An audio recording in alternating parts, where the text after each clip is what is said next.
So for the first time ever in all of my interviews, I want to start by including some post-interview chat that we had, because me and Mark were talking about his journey through theatre, getting started in theatre, and also how theatre has shaped his life and what he's gone on to do. And I just found this so interesting, and I thought it would just perfectly introduce the interview. So I grew up in Southeast London in a place called Eltham in the 90s, and Eltham was quite a troubled area. There was it's where Stephen Lawrence was murdered, and at the time, I knew that I needed to get away from that environment, and so I went to university, applied for university, and I went to Coventry, and theatre has changed my life completely. I've gone all over the world performing and teaching. This year, I was in Vietnam. I'm off to Singapore in a couple of weeks. I'm teaching in France and Indonesia next year. I've been to India, China, Germany, Spain, Czech Republic. I've been all over the world, taught in America, and what theatre has allowed me to do, and working with children and young people has allowed me to do, is travel the world and see some of the most amazing places in the world and realize the power of possibility and the power of humanity. And I think that's really, really important.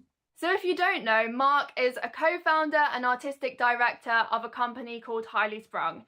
And Highly Sprung creates such visually engaging, exciting, bold, powerful storytelling through theatre. And it involves physical theatre, dance, movement, aerial work, flying machines. So it's really exciting stuff, and it's covering really important topics that affect young people. They've got a show about climate change, and they also do many workshops with schools, universities, just generally with young people, which I think is really important. And also Mark will be starting a podcast, so I will be linking to that below, and make sure to go check that out, because I think Mark has such an inspiring way of talking and such useful insights into the industry. Mark has done so much in the industry, from being a writer to a performer to doing facilitation, so definitely make sure you go check out that and check out all the other work that they do. And here's the interview. So the first thing I'd like to ask you is about starting a physical theatre company. Like, was it always physical theatre for you, or was there another type of performance that you have a background in? So it was always physical performance. That's where kind of I was trained in as at university, but even before that, I was when I was at school, I had quite a, an an alternative drama teacher who loved physical theatre, and then I had an opportunity to work with Complicité when I was about 16 or 17 years old, and they came in and worked with our school for 2 weeks. And from then on, it was just physical theatre. That's all I wanted to do, and telling stories with my body. So when Sarah and I graduated from Coventry University, it was a case of, well, we want to make a theatre company, and how do we tell stories? Well, it's just physical theatre. So for us, we don't call it physical theatre, we just call it theatre. I know that sounds silly, but yeah, if people want to box us, that's fine. But yeah, we just tell stories, and this is the way that we do it. Yeah, I think so, because every piece of theatre is physical to an extent, on a scale. Well, I say that when I'm teaching and delivering a lot of workshops, you have to use your body. Even when you see Tom Hanks doing Toy Story, and he goes, "You are toy," whatever it is, but he's using his body, even though he's just being a voice actor for that moment. And the connection between the body, the voice, and the mind is so intertwined that it's nonsensical to think that acting doesn't start with the body, no matter if you are doing straight theatre, alternative theatre, circus, whatever it is that idea of your body in connection with that storytelling process. So When you created the company, how do you cast and recruit people who align with this vision of theatre for you? We all do audition. We have open auditions. We don't do sort of those stereotypical auditions where people come along and they have a prepared monologue. We'll share what we're going to do. So we do a whole day's workshop and we work. We think that if people are giving up their time to come on audition, we can't pay for them to come on audition. So got to give them something in return. So we give them a workshop, an understanding of how we work, the sort of ideas that we're playing with, and then we select them on that sort of basis, whether it's looking at how they work as a team, not just how they move, not just how they speak, but how do they work with our resident artists who are with us all the time and in all our productions. So what's that chemistry like? What's that combination? What can they give to the production? So it's not always the most physical of performers who get in. And we've had some incredible performers work with us and audition, but they haven't been right for that part. I mean, there's one artist that we work with, Aisha, who is incredible. She's honestly, she's amazing, but she wasn't right for that particular role that we were auditioning for at that point. So we made another show and we just said, right, you don't have to audition. This is your part, come and do it, and she's incredible, and it's fitting the right people for the right parts at the right time. So you have a variety of different performers then. So how would you describe your practice overall and the way that that's developed? We work with a lot more dancers now than we ever have done, and that's a lot of that is because we do more outdoor work, so the use of voice is much more reduced.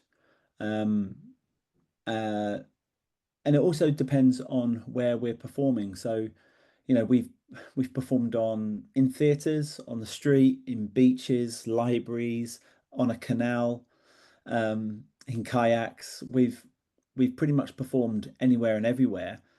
And so your performer and the piece dictates who can be in certain roles. We've got some brilliant storytellers, but when we were casting for Home, when we had to dangle three performers off the side of a building, they would not be right.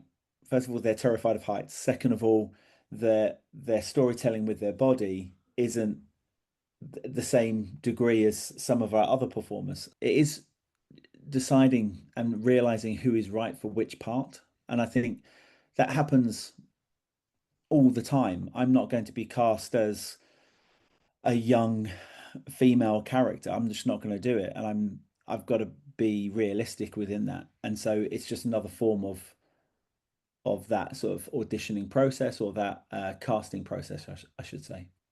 Would fear be a barrier then to like being able to do it, or would you be open to people who are open to getting over fears? Because I feel like it's all quite scary what you do. It's all quite high up.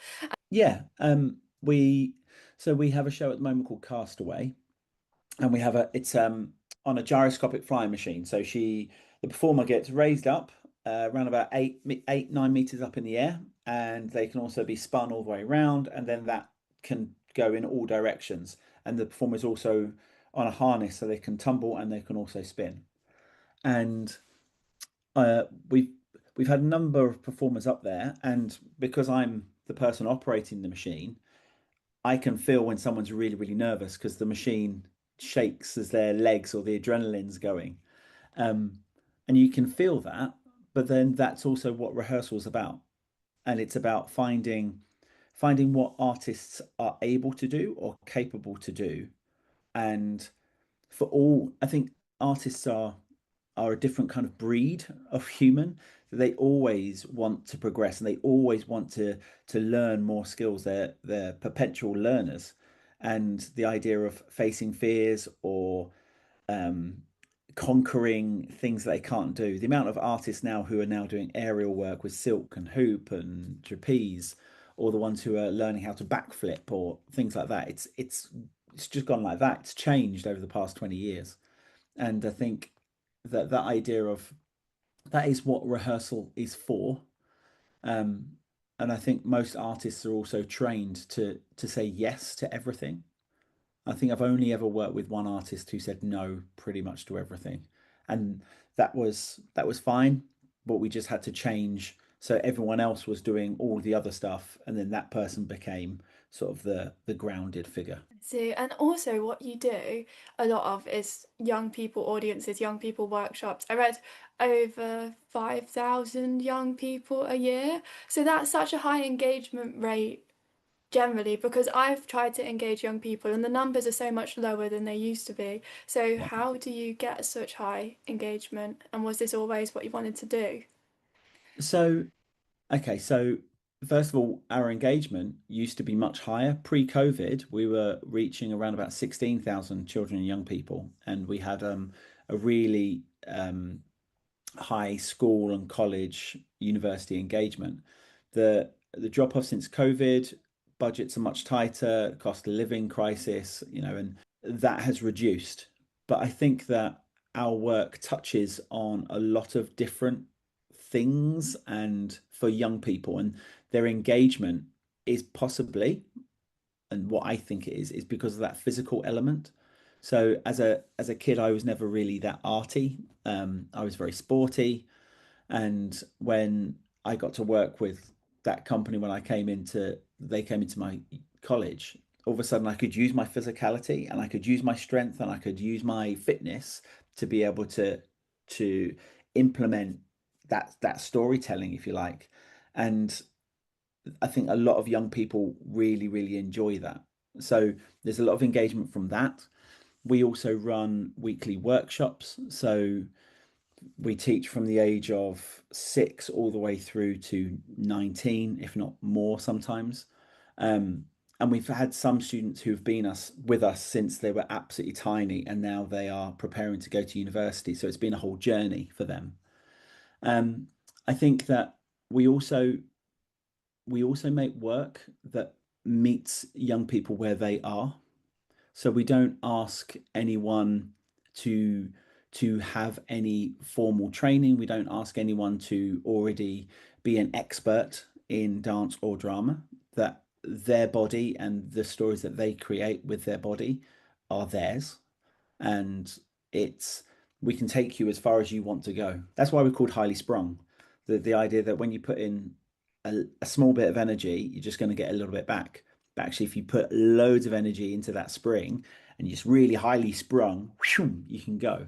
And I think that's really important for our work and our engagement with young people. And for our work, we aim to be the first and the entry level arts organization for a lot of children and young people. So our outdoor work is all free for the audience, so they don't have to pay anything. They come along, they watch, they can be engaged, and if they like it, then they can follow us, or they can go and see more work, or they can go to the theatre, or they can go to their youth group if they're not in Coventry, because otherwise, of course, they'd come to us. But we're also that first arts organisation who go in and work with children and young people in their schools, in their colleges, in their nurseries, in their primary schools, and we give them those first experiences as well. And that's really important. Unless you have some organisation on somewhere working on the grassroots, then you're never going to actually fulfill and get art audiences of the future. You're not going to get artists of the future because, you know, whether we like it or not, less and less people are going to the theatre. Less and less. I don't know why that thumb just came up there. I I do don't know. apologise. Less and less people are going to the theatre. Hooray! Um, Less and less people are going to the theatre. That's a bad thing. But that's because the cost of living and prices and, everything costs more now. And we are arts poor in a lot of parts of the world. So if we can try to engage children and young people in theatre and get them to understand that actually it doesn't just have to be a musical, for instance, or it doesn't have to be the ballet or the opera, that actually there are different types of performance, there are different types of theatre and expression, that once you open that door, then they can walk through it or not. And that's absolutely up to them. And that's beautiful. I think it is, and what you do really well is that you empower youth voices. And I've also watched some of your youth online stuff that you did, and you have such a way of bringing out young people's voices and empowering them. So, what's that mean to you? And have there been barriers as well to empowering youth voices? What does it mean to me? It means everything. So to be able to work with children and young people, to empower them, to give them the confidence to be able to speak, or even just the confidence to walk through the door for a job interview, you know, life is really, really hard. And if they've stepped on stage and they've said a line, or if they've for our young people when they performed for the Queen's Jubilee, they were performing across Pall Mall and across the streets of London with all the corgis, and they were performing. If they ever realize that they can't do something, or they think they can't do something, then they can think back to, actually, I did this, I did this, I did this, and I survived, and I can do it. And that is everything. That's all I want. That I don't want young people to come out of my workshop and say, I want to be a performer. I want them to come out and say, I'm confident enough to follow my dreams. And I think that's beautiful. And I think that's really, really important. And I think that a lot of the time we forget our dreams and then we become unhappy adults. And it doesn't mean that you have to be on the stage or you have to be in films or anything like that.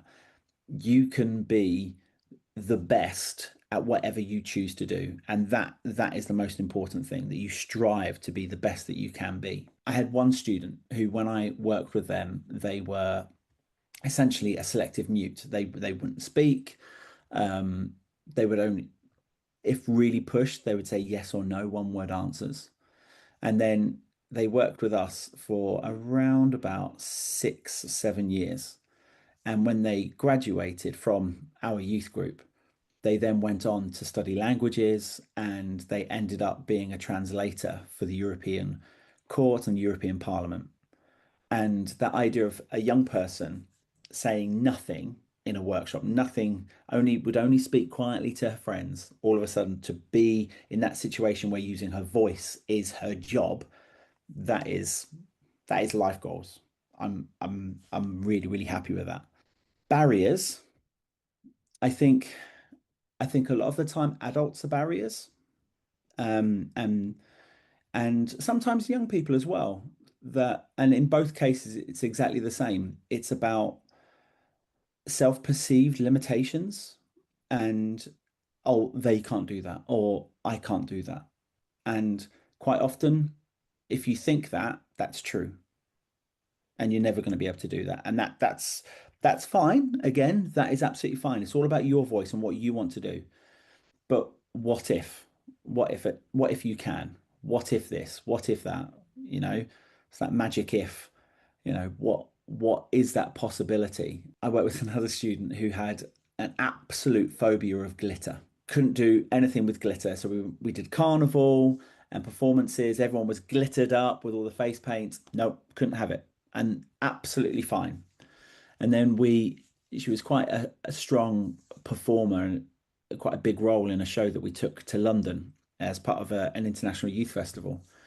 And she walked in, and for some reason they painted the floor black and then put glitter over the top, all over the top of the floor. And she walked in, she absolutely froze. And she said, I don't think I can do this. And I was, okay, we can fill in, we can cover you, we can do it all. It's absolutely fine. I don't want to push you. And then she was watching everyone doing it. And then I won't tell you exactly what she said because she used some strong words, but she went, I'm going to do it. And she did it. And she performed. And she fought those barriers, fought those issues, those limitations that she put on herself, that she can't go anywhere near glitter. She can't do it. And yes, she wore socks, but I don't really care if you wear socks. You can do it however you want. But she got up on that stage and she delivered the most incredible performance. And then she came off and she went, I did it. And that sense of achievement, that sense of accomplishment stays with us. And I like to think that as a drug, that if we can keep on accomplishing things as young people, I don't know why I said we as young people, but if I can instill that positive affirmation in a young person, and they know what that feels like, then surely they'll search for more. And if they carry on just challenging themselves and achieving, then happy days. That's very good. But some people will want to pursue this as a career because of this. Yeah. So how do you go about making money as a young freelancer? Because I feel like the work is just very occasional up until you build yourself up, and that's very Yeah. challenging to enter. Yeah. So there are different schemes and different avenues that you can go along.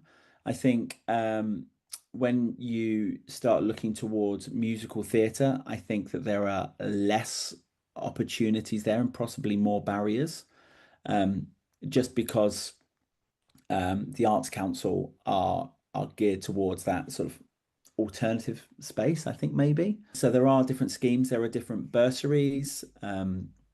My daughter has just graduated from university and is doing theatre, and she's just done a brilliant course, worked for a week with Vamos Mask Theatre, um, and all of a sudden it's building up that CV, it's building up those skills that you need in the real world, um, and then it's just about saying yes to everything, and that sounds a bit wishy-washy, but I remember when I first started, um, I I was asked to a dancer needed or a choreographer needed an actor to say a speech during a big sort of movement sequence, and I was invited along to do it, and I got the part. And then all of a sudden, it was like, well, actually, can you dance? And I was like, nah, I can't really dance. No, I can move, but I can't really dance. I'm not a dancer. I've never done a proper dance class in my life.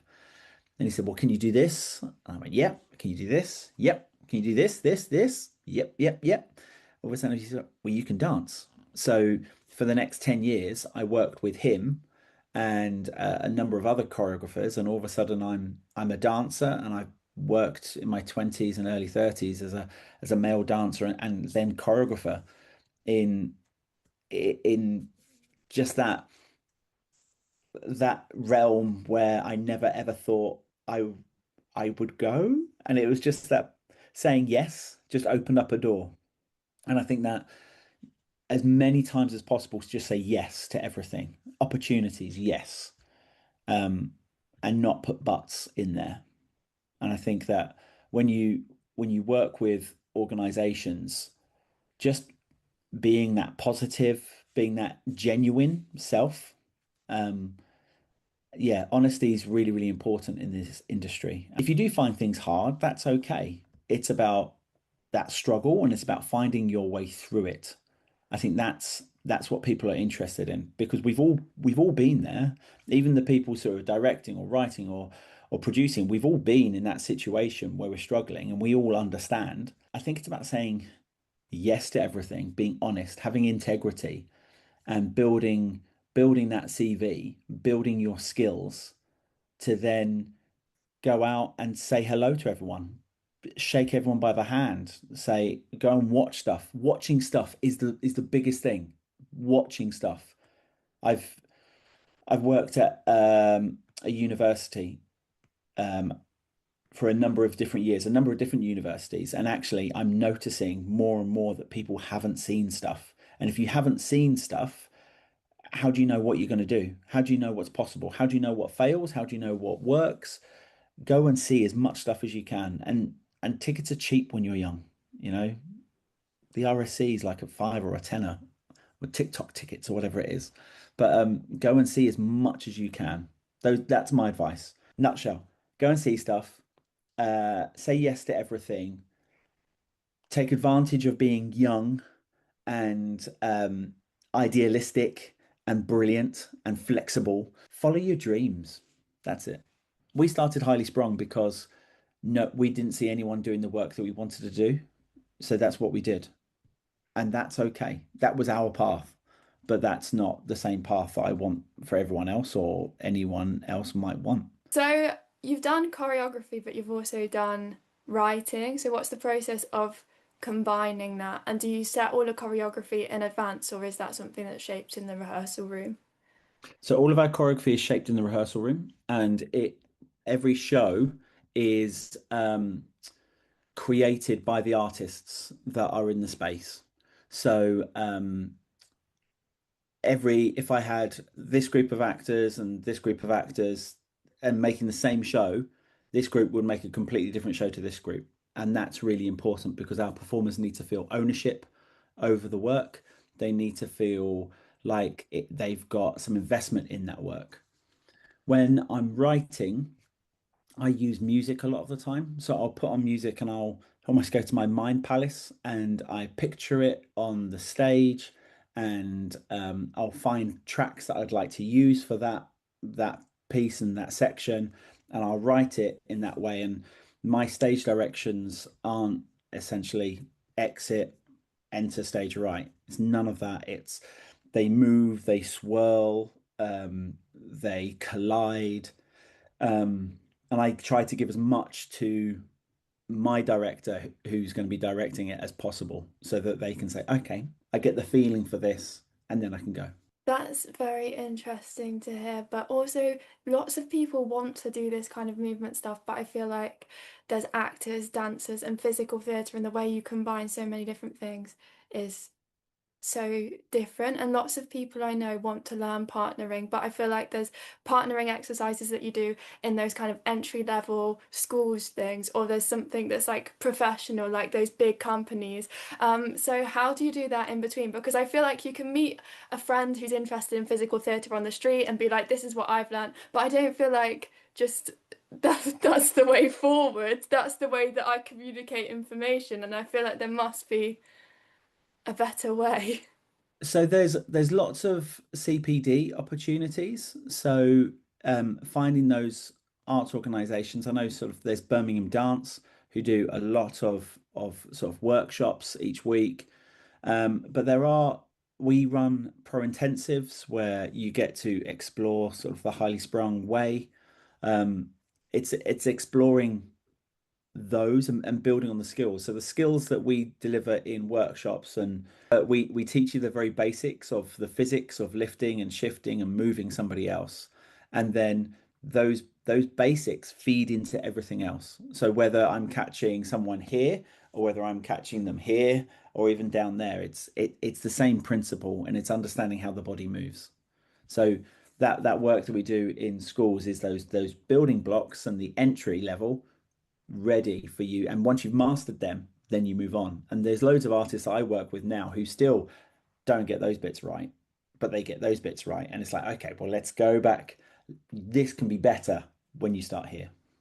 Do you believe in that thing then that I've heard that you can lift anyone regardless of height or weight because it's all physics? So Yeah, is that the case? yeah, absolutely. It's all about physics and it's all about how you how you work with someone. So I am over 6 foot. I walk into a room and I'm a big guy. And lots of people think, oh well, he just gets lifted or he lifts. But actually I get lifted all the time. Um, but quite often it's the person who's being lifted who has to do the most work. So you have to engage that core. You have to think about how you're lifting and it's about being safe as well. No one's going to pick me up above their head on their own. No one's going to do that. And if they do, fair play to them. But the secret is it's like for me, it's not about just lifting people up. It's about shifting and moving the story on. You move a story on physically as well as verbally. So if I pick someone up and put them back down in the same place, it doesn't tell the story. It doesn't move the story on. I've got to shift them. So a lot of our work is much less about the big lifts and shifts, and it's more about how can this bit of movement tell the story and move the story on. How do you create a safe space to do that? Because I've been in workshops before where people are part of a lift and then they're like, oh, I can't reach, I can't keep doing that. And then they walk off. And then you're like, I'm gonna fall to my death. Well, I'd like to hope that wasn't with Highly Sprung. Um, No, no, no. um, but that's so your building blocks with it within that workshop. started too high. Your building blocks start down here, so there's responsibility and there's ensemble. So we're working together. So it doesn't matter. We've got I, Sarah, who's the executive director of Highly Sprung, is 4'11", and I'm 6 foot. If I'm picking someone up, Sarah's hands come to around about here, so she's not going to be lifting up Yeah. there. But that doesn't mean that she's not involved in the lift. She's there to support, to guide, to help the other people who are moving in the space. So it's about having that group responsibility. We lift, we go. Thank you. And also, aerial work is something that's hard to get into, and all of these flying machines. So, where did all of that come from, and how do people get involved in that? So if you are based in Coventry, Rebel Manifesto is a brilliant aerial training place based in Earlsden. They're great. They do a lot of silk, trapeze, hoop, the traditional aerial. At Highly Sprung, we don't do the traditional. We do a lot more harness work. So we have done wall running where we dangle people off the side of a building. And then I've invented three different flying machines, actually, four different flying machines in some way or another. Um, and for me, we had lots of performers who could do aerial stuff. Um, but for me personally, it was all in one space. And as I said before, I want to see that story move on. And you can't do that if you're just stuck in one place. So I thought, well, what if we took that aerial capability and made it move? So then we made Urban Astronaut that had took an astronaut down the street, bouncing them 6 meters up in the air and spinning round. So all of a sudden people are looking up and not looking into their phones, but they're engaging. And if they do have their phones are even up. And then from there, we went into a tree. We made a tree that span round, and then it was on a fairground ride that so they could jump off the trailer and then back on using bungee. So again, another form of harness and castaway, which is that one. And now we've got accelerate, which is based on a banana stand. So where people hang their bananas, it's based on that. So it's like a Do you curve. mean how do people hang bananas? Have you never hung a banana? No, what's that? What does that mean? So it's almost like a bit of metal that's curved and it's got a hook there, and the bananas hang there, and then this is the stand. And so Oh, we've blown that up, so now that is 4 meters high. So the performer can hang and dangle here, but then you need ballast down here to keep them safe. So we've got a 2 meter by 2 meter treadmill that's powered by bikes. So as they cycle, this person then runs and then they're attached to a harness up here, and I'm on a ladder. So then when I drop down, they go shooting up in the air. oh, and the banana. They can eat a banana, but the banana's not involved. It's just based on a banana stand. Something else I want to ask you about is about the future of theatre, and also you said pub theatres would make a return. You have previously stated, isn't pub theatre like theatre above a pub? Or in Yeah, the back of a pub. Yeah, yeah. absolutely. I did a scratch night in a pub theatre once, but like, why do you think they'll make a return, and where do you think theatre's going? Okay. So, um, this is kind of a bit more of a serious sort of discussion about theatre and the arts. Oh, And it's something that I'm very worried about. okay, That actually I think that theatre and the arts is being marginalized, and I think that um, quite often the most dangerous people in the world are artists because they speak truth to power and they have a voice that is engaging and challenging, and quite often those people in power don't like it. A perfect example would be in America with Jimmy Kimmel losing his job, the talk show host, because he spoke out about the Trump authority. And I think that in a world where it is becoming less and less appreciated by the higher echelons to have a voice and to challenge the norm, I think the arts are up against it. Even in Coventry, we're in a position where we saw in 2012 when the Cultural Olympiad had the Lady Godiva puppet and the big events there. I was lucky enough to be one of the puppeteers for Lady Godiva with Imagineer. And we it was a huge event, and she walked from Coventry all the way down to London. Those sorts of big, large scale arts events now are becoming few and far between. Festivals, outdoor festivals up and down the country are getting less and less money. And so artists are finding themselves more and more marginalized, and it's harder to make a living. The mainstream theatre is doing well, but it is also very expensive and very prohibitive. And I'm seeing more and more children and young people that I'm working with, their only form of theatre is their understanding of Six the Musical or Matilda or, you know, Grease, Phantom of the Opera, Les Mis, all of those things. And that they are all brilliant. They all are, I'm not talking them down at all. I've got friends and a lot of them. And one of my ex-students is now in Titanic musical. Oh, But uh, what we what we need to understand is that alternative theatre gives a voice to so many and allows the population to empathize and look at things in a different way. If our government changes and if we become more authoritarian or right wing, all of a sudden the Arts Council will find itself and its funding cut, and all of a sudden the artists out of work. Do I think that that means that artists will just not make work? No, they'll carry on. And what will happen is those big theaters will struggle and they'll go into that mainstream and everything will be nice and you sit down, you watch the show, you clap, you walk out and you're happy and you're filled with joy, but it doesn't make you think. And I think that theatre is there to make us think and to question. And I think that theatre and the arts is what makes us human. And I think that has been a huge, huge asset to our progression and our development. And dare I say it, I think that some people, some authoritarian people don't want us to develop and evolve anymore because they like the norms where it is because it puts them in power.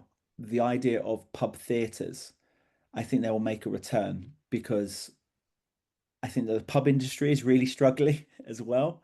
And how can you get people in the pub and how can you get people enjoying the arts? And it will be in pub theatres and it will be on those scratch nights, a drag act, a bit of cabaret going on, some juggling, a bit of circus, bit of acrobats, and maybe a short piece of theatre. And that was, when I was at college, that was one of the first pieces of theatre I saw. I saw Burkoff in East. I think they did East. That's it. His show East in the back of a pub in London, and it was incredible. It was brilliant, and it was exactly what I wanted theatre to be: in my face, challenging, brilliant, bold, beautiful.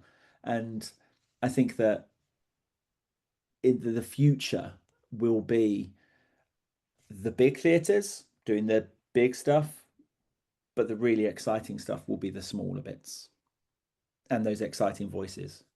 And there's nothing wrong with it. I think it's absolutely brilliant. And you know, League of Gentlemen with Mark Gatiss, Reece Smith, they started in a pub theatre in Maida Vale, the Canal Cafe, and Mark Gatiss is now, he's everywhere. He's writing Doctor Who, he's writing everything and performing in everything. So, it's a really, really good, at the time, it was a good foundation. I think in the future it will be where we get a lot of our arts. that's exciting. Hopefully, we will be able to still hear those voices and see about theatre. Is there anything finally you want to share, promote? I think if people want to know more about Highly Sprung, they can engage. We are at Highly Sprung on all social media platforms. And we offer weekly workshops for children and young people. We also offer pro intensives to emerging artists and artists looking for a challenge, looking at harness work. We also we do have our performances that are free, and they tour up and down the country and all over the world. So yeah, look out for Highly Sprung and all of it on our website and on our socials as well. Okay, thank you so much. Thank you. Lovely chatting to you. So thank you so much to Mark again for taking the time to do this, because genuinely Highly Sprung have been a company that I've admired the work of for such a long time. Being able to talk about all of this and the process behind it was something that I've wanted to do for a while, to be honest. Like, Highly Sprung have been a group that I've wanted to talk to for a while. So thank you so much to Mark for talking to me, and I hope that it's been just as useful for everyone else as it has been for me, because it's been such an interesting chat. And I have many interviews coming soon. Actually, I have many different interviews in the works, so please subscribe and stay tuned. And also, of course, I will be listing everything Highly Sprung related, Highly Sprung social media, Highly Sprung website, all the Highly Sprung stuff will be links below, so make sure you definitely go check it out. Go see a Highly Sprung show if you can, because genuinely the work is incredible, visually impressive, storytelling is impressive, and it's just well worth your time, really.